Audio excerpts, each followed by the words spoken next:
এই যে মা নদীর আম্মাই দেখেন ধান কি কয় এর মা ধান চালছে কি জন্য চালছ ধানে ঝিল থাকলে এই যে এইভাবে ঝিল মাটি থাকলে এইভাবে বেছে নিতে হয় দেখেন কি সুন্দর মাথা দেখবে একবার ববিতার অমনি যাচ্ছে আবার মার মাথা এদিকে আসছে যদি কেউ যদি রাস্তার পাশে ধান যদি এইভাবে নাড়েন তাহলে ঝিল থাকলে কাপড় দিয়ে এমন করে নেবেন তাহলে ঝিলটা আর থাকে না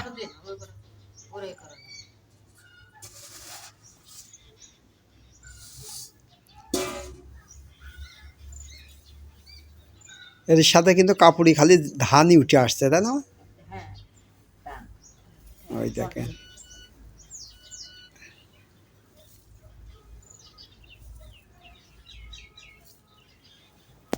কিন্তু আগের কোনো মাসে এরকম করে ই করতে তাই না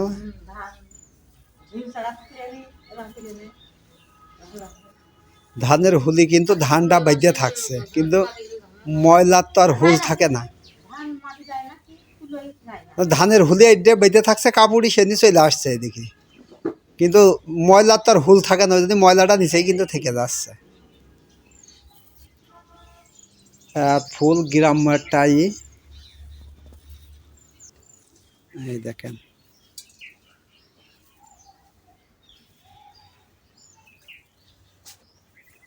আগে আমার দাদি চলতো এইভাবে আর নানি চলতো নানির কাছ থেকে বাটা মা শিখেছে মার কাছ থেকে বাটা বইতা শিখে নিল নয়নের মা শিখে নিল নিয়ে এইবারটা নয়নের মার কাছ থেকে এবারটা নয়নের মার বিটার বউ শিখবে তাহলে গ্রাম্য ওই পরিবেশটা আমাদের থেকেই যাচ্ছে ঐতিহ্যটা নাকি না দেম্ম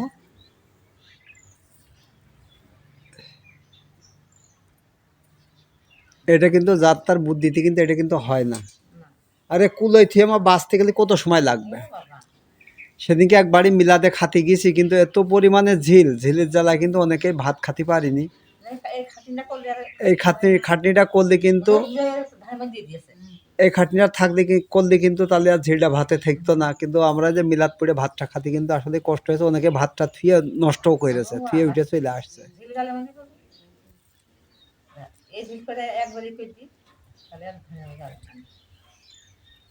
দেখেন কি সুন্দর করে ই করছে আগে মানুষ এমন করে মাছও মারতো কয় তাহলে আমার মশারির ধরে এই দেখেন ঝিলগুলো এক পাশে চলে গেছে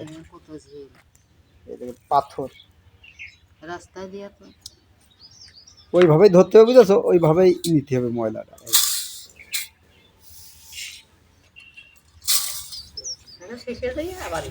এই ধানগুলো আলু ধান করবা তাই না গুঁড়ো করতে ওই দেখেন বস্তায় ড্রেস আরো এই যে ওই পাশে দেখেন কত ধান আলু আলুর ধান ভাঙাবে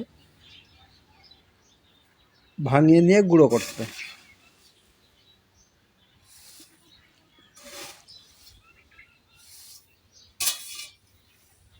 আমাদেরও অনেক পিঠাটা খাওয়া হয় আপনারা তো দেখেনি গুঁড়ো যা ছিল শেষ হয়ে গেছে শেষ হয়ে যাবে তা না আছে আর কোনো ভালো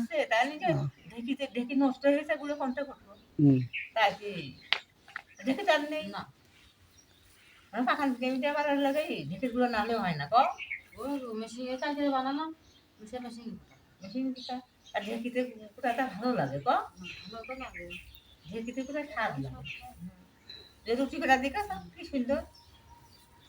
নিজে মা কষ্ট করে বানানো আর মেশিন কুটা অনেক তো পার্থক্য আছে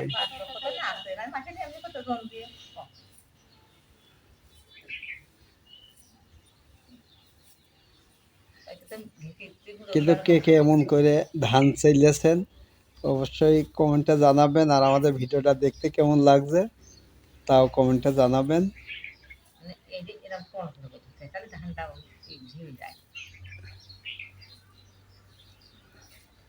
এরপরে আমি একটু চাল বানে আমি আর ঝর্ণা চালবান ঝর্ণা কোনে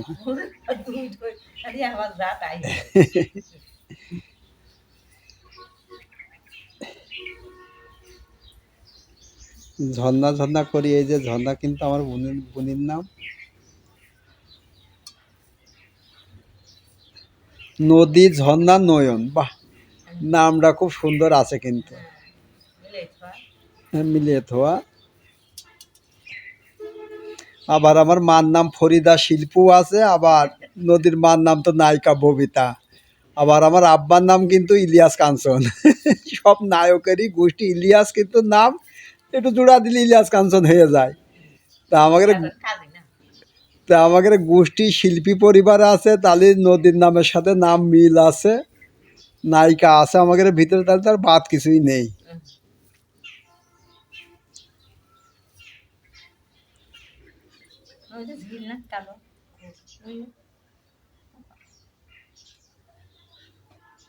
ঝিল তোমার আসার লাইন নেই।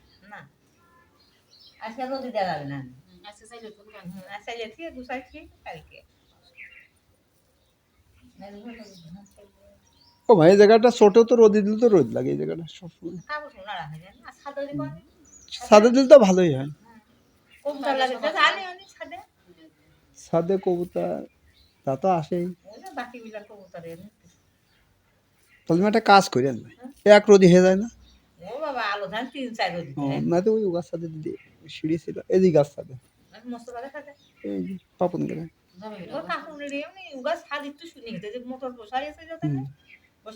তাহলে আমাকে একটা কষ্ট করে উঠে দিন।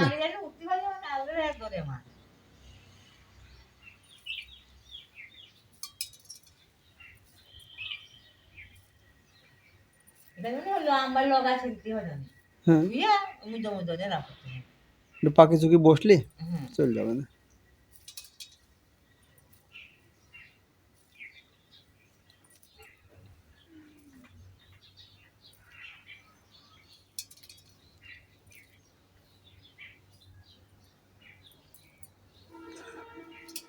আব্বা ওষুধ খেয়েছে যে মা খাইয়ে,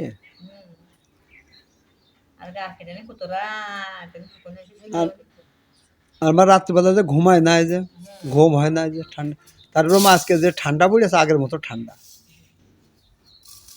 গরম চলে গেলে মা জাগারে শীত চলে গেলে না মা, যে আসবা জাগার এটা বাসে, ঠান্ডা ঢুকি গেলে শীতের ভিতরে খুব কষ্ট।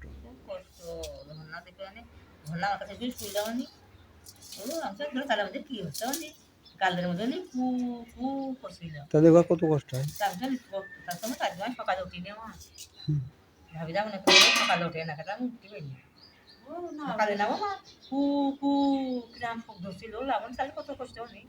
গলার মধ্যে বেরোয় না আর না মা ওইটা। আর তোমার যখন এই যে যে শীত লাগে বেশি, তখন কিন্তু ওইটা কিন্তু আটকে যায় আরো বুকের ভিতরে।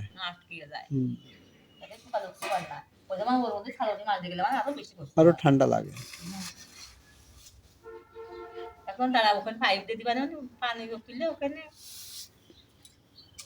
পাইপ মা খুব শিগগিরই আনবা না।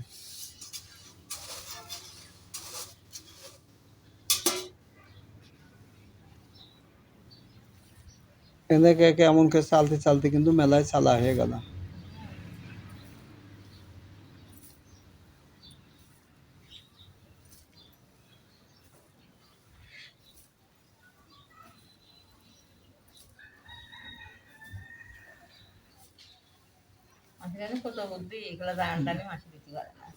হুম,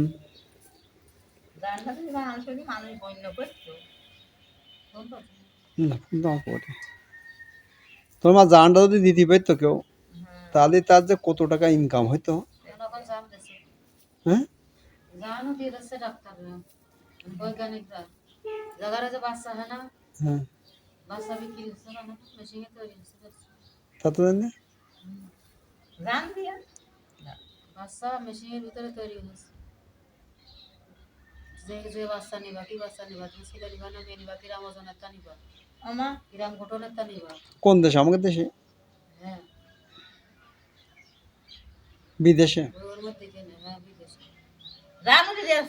মানে জানি তো, জান না দিলে আছে বাচ্চা আছে দিবে। বললাম ছেলে মেয়ে যেরাম বাচ্চা নেবেন সেরাম, সিগুন নেবেন না মোটা নেবেন, কিরাম অনেক টাকা লাগবে। টাকা খরচ করে আনবেন, ঠিকঠাক মানে বাজার দেখায় না। আমি তো শুনিনি বোধ। ওর মধ্যে কেনে, তা তো লাগবে। 10-20 লাখ না 10 লাখ কোটি না, নাই হ্যাঁ কোটি মোটি না মানে ওই লাখের মধ্যেই আছে। আর কত টাকা হলে আমার কিনবেন কয়